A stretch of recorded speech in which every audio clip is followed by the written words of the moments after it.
तुझ्या नशिबाचे फासे सुद्धा निश्चित पलटतील. कसे ते सांगतो. आता प्रामाणिकपणे शांत चित्ताने ऐक. तुझे प्रश्न सुटतील. सगळ्यात आधी एक गोष्ट ध्यानात घे.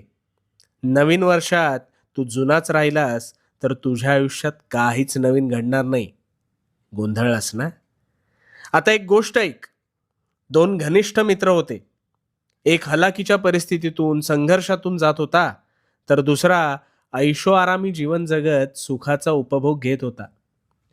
त्या गरीबाला नेहमी वाटायचं आपल्यावर देवाने काहीतरी अन्याय केलाय. पण हा श्रीमंत मात्र कधीही उठायचा, कधीही झोपायचा, आयते अरबट चरबट खायचा. काही वर्ष सरली. गरीब मेहनत करत होता, पण त्या मेहनतीला बळ आलं आणि त्याच्या घरी लक्ष्मी नांदू लागली. तर दुसरीकडे संपत्ती असून सुद्धा श्रीमंत मुलाला शारीरिक हालचाली